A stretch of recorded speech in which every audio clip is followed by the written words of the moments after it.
So my real name is Diébédo Francis Kéré, and I'm coming from Burkina Faso. My family is living in the traditional way. Wow. Traditional way means to be in a village, to be part of the community, a big community. And by the way, my father is the representative, is doing the representation of the tradition in my home village. So that's my family. That I was able to attend higher education is a great privilege. So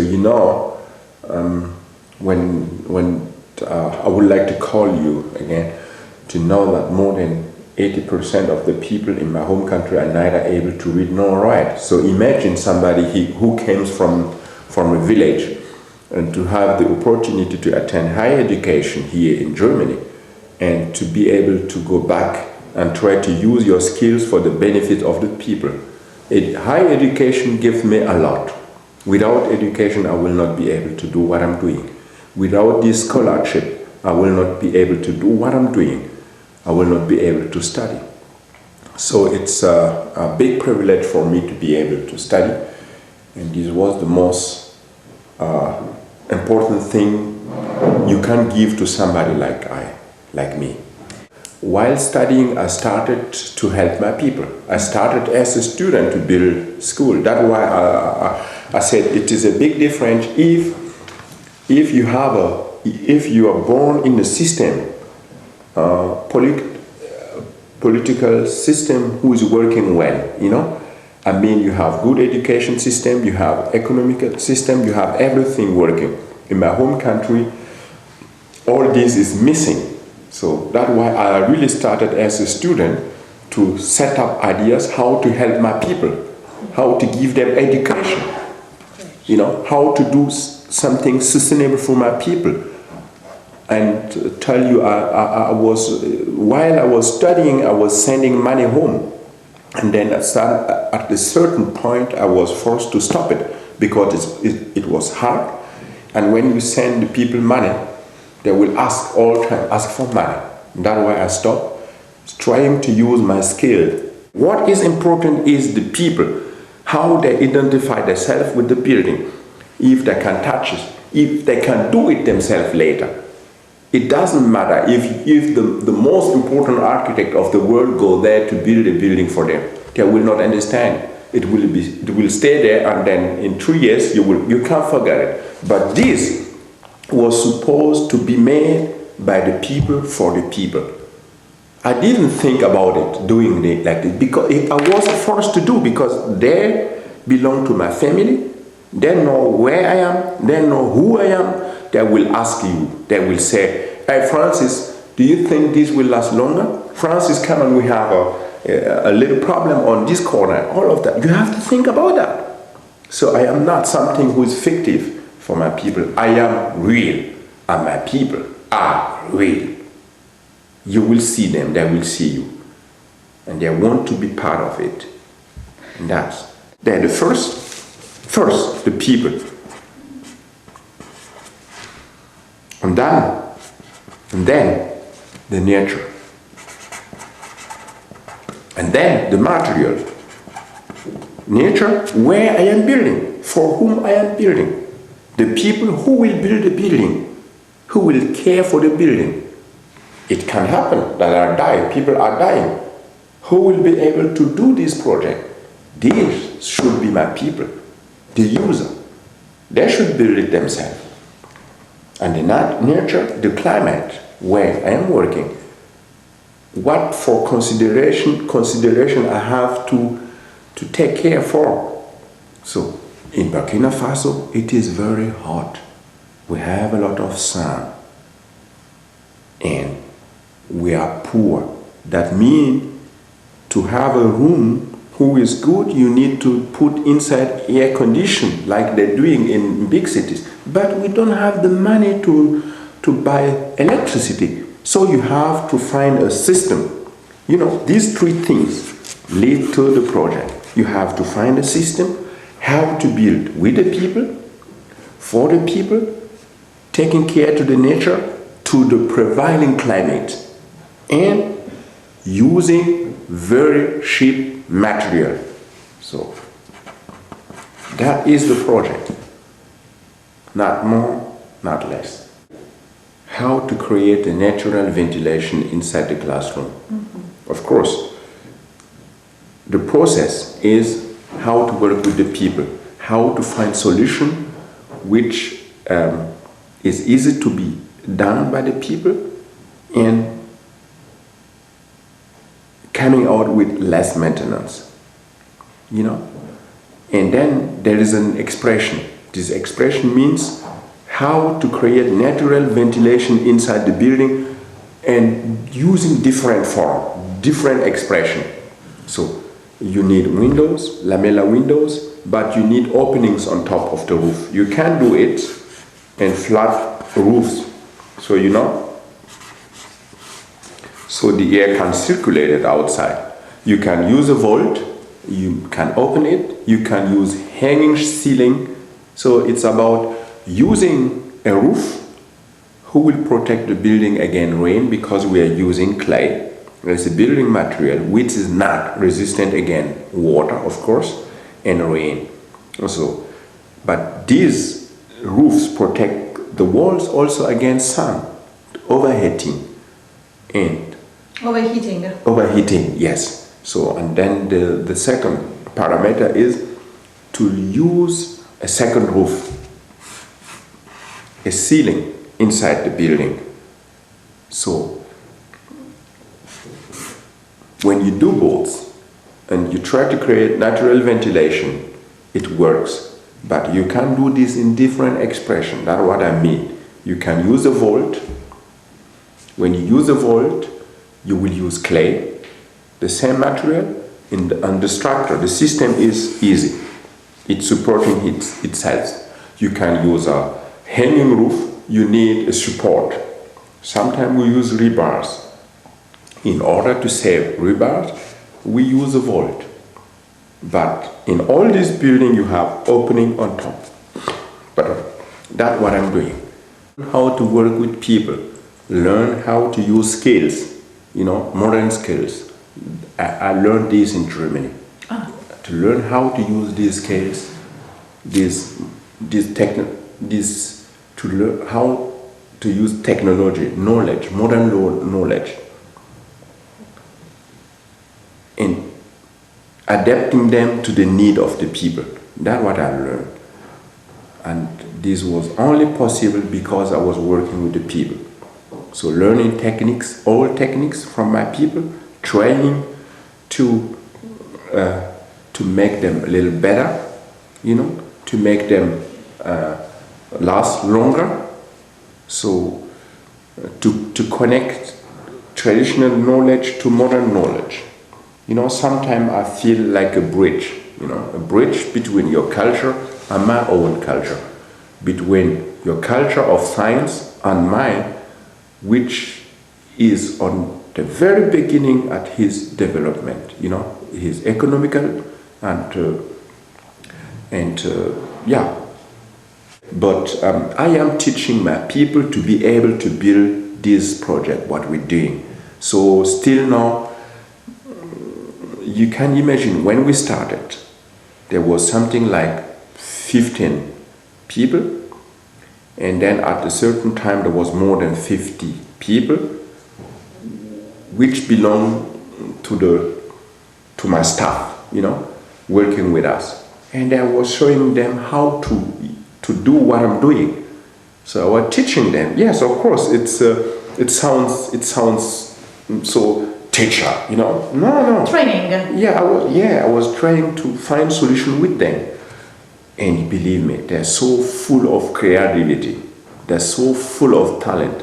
But what I'd like you to know is today we are doing project for people, and my people get paid.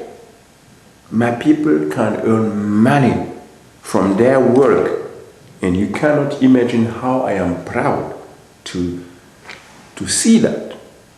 We just started, very naive. Everybody was laughing. Now we have a school, it's working. We have teacher houses, which are being called fridge of Gando. It's a big compliment. Fridge. So people are saying in Burkina Faso that the teacher in Gando are living in houses where it is cool like fridge. Fridge. The difference is we are looking for the very, very sheer necessity when we are working in Africa. The very need. I am looking to that. And not to make complicated drawings. So, you know, drawings and more drawings and picture on picture. You have to make it very simple that people can understand it. What is material?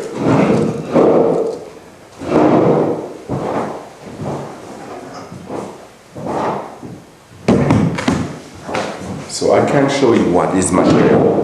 In fact, what I'm doing before building a house is to go to the building site and to the country, to the place where you're going to build, and to look at what is available. And it depends on where you are, materials are different. But you will see that some kind of material are available and are being used by the people. For example, in Burkina Faso, people use clay, but they don't own the knowledge to build in bigger size. What I'm doing is to look at what can I do to use the same material to have a big house. So, saving money. All time money is the problem, a little problem. So what I'm doing is to think, what can I use for basement? This is granite stone. Granite, you have it everywhere in Africa. Some you can just collect them.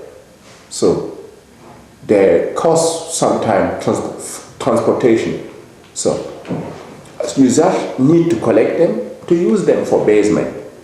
It is water resistant, it is harder than beton, and it is homogeneous. That's what we take, you know, for the ground. And it doesn't need to be beautiful because you put it on the ground to have a good basement.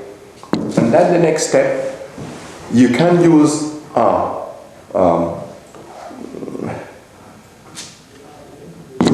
you have a foundation and you can use a basement to rise the building. You can do the basement with this stone. This is also good. So in an of the rural zone, or even so in the cities in Africa, the building sites are never like in Europe. You know, you build everything in Europe. It is clean, how to connect water away, but you need to have a building which is resistant. That's why we use this. And then you use clay. Clay, you can use it like this. It is a mixture of clay, this one, like this, and cement. Not that much, 10%, only 10%. You have 100 time, and in this 100, you have 10 element as cement. It makes it rational, you have a good form, you can build with it, whatever you want. That's what we do for the walls. The roof. Burkina Faso is in the Sahel zone. That means we don't have wood. And what we do is using rebars. It's just a model, but we use rebar to make this roof structure because of tarmac. And you can see it like this. It's very thin. Or you can use bamboo. It is not very straight because it's natural. It's nature. Nature is not, you know, like something coming from the factory. You have to take it like it is. So you see it like this, like human being. You cannot have only straight thing. That is abnormal. So sometime in Europe, I think your way of building is abnormal. You want everything to be perfect. But we're not perfect. You see? So, using bamboo, you have to take care to know that it's like this, you know? So, or sometimes raffia is from palm tree.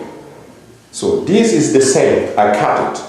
But the beginning is like this, so strong, it becomes fine. You know, it is not in a fabric one again, not in a factory.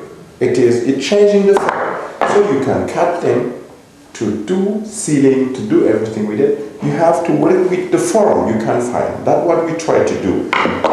Sometimes we use a stone. This is laterite.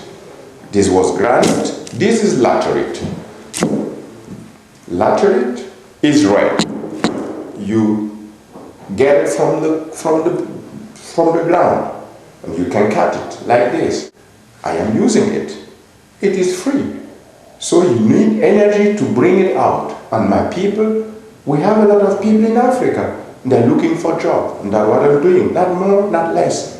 So now, because we have some problems in Africa, especially in Burkina Faso, with wood. This is an example. This is eucalyptus tree. So you have it like this, and it is long, 8 meters. It becomes finer at the end, very, very, very thin, like this. First time, you know, in Burkina Faso, people consider eucalyptus wood as burning material. And we're going to use this for the first time in a project like this, the Women's Center. This is my next project as part of my development project for my village, for my most important project for my village, because we've been supporting a women association home, and this women association is so important for me, and the women are so important for me because for myself, as I wasn't hired, as I left my village to go to the city and attend education. The fact is that when I came in holiday home, all women in my village, old or young, I saw them doing this. You know, they open all time their thing. So, and here, you know, they put their last penny. And they open all time this and to give me the last penny. I tell you, I will never forget this. Always, everybody is opening like this, you know, because they use the pine and they put it like this. And then when I came in the holiday, they open it like this and they take the last penny and they give it to me. And one day I asked my mother, why all the women in the village are loving me so that much that they give me money. And my mother said to me, yes, well, they love you, of course, but they're giving you credit so you can help them one day. This is something I never talk about it, and that's why this Women's Center is so important for me. It is not for anonymous people, no. It is for my village, for the women in my village, to whom my own mother belongs, my own sisters. Everybody will be concerned by this project.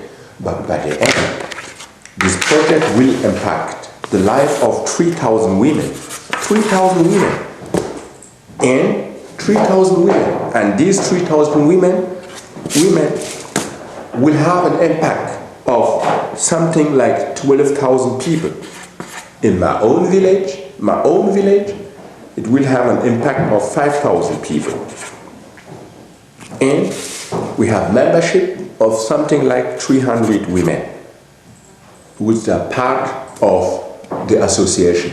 And you know, the women, these will have an impact of 3,000 women, and these 3,000 women will have an impact about 12,000 people, because their family will benefit from this project. That's why we are trying to build this project using at the same time these local materials, so we can show that we can do innovation with something like this.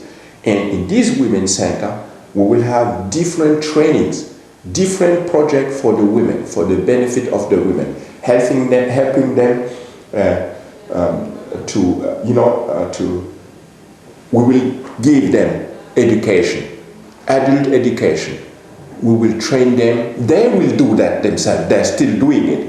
They will have their microcredit system, trying to improve their economical situation. Trying also to train them to have a better position in the family. You know, in Africa, women's rights is something which is dedicated, because in countries where people are poor, so the people suffering from this situation of being poor are the women. And this is also in Ghana. And that's what I'm going to change it. And we need for this project not that big money. Of course, I'm working internationally. I can get money. I am earning money, but I have to have an office here, and I don't have the time to raise the money. But what we need for this project to start today or tomorrow is something like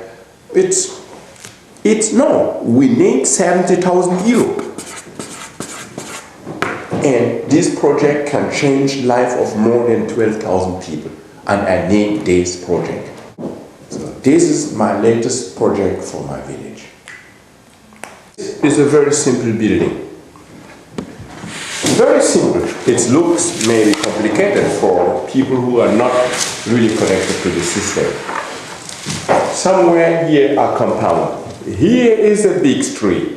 And here, exactly here, there used to be a building which belonged to the women cooperative, a women association. And here is a big tree. The women was sitting around this big tree here. That's why we try to make the building follow this way.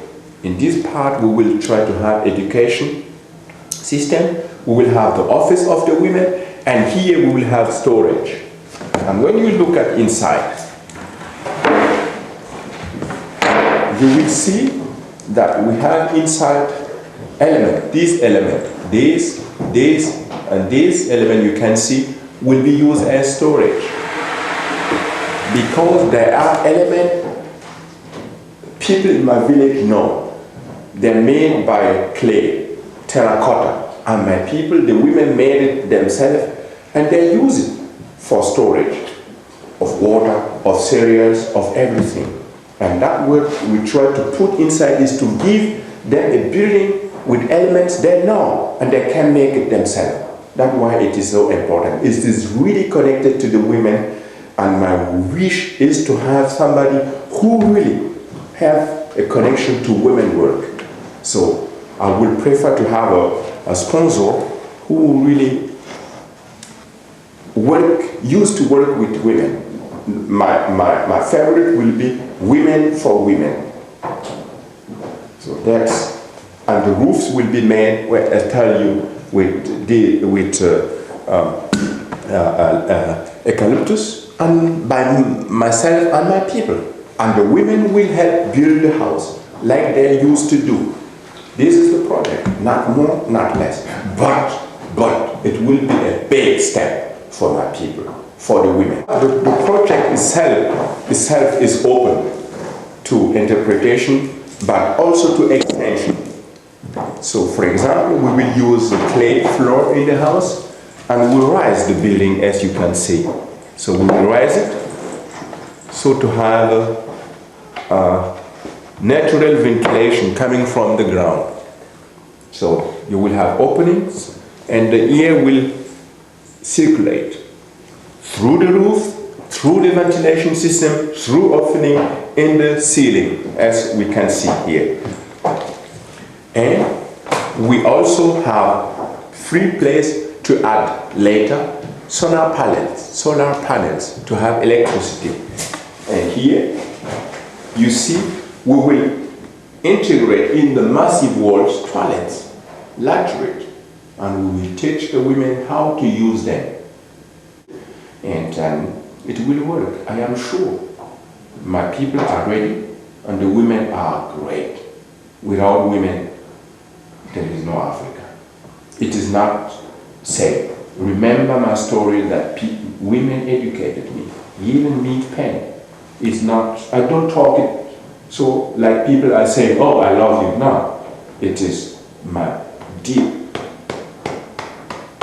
idea. It is my deep conviction that this is true.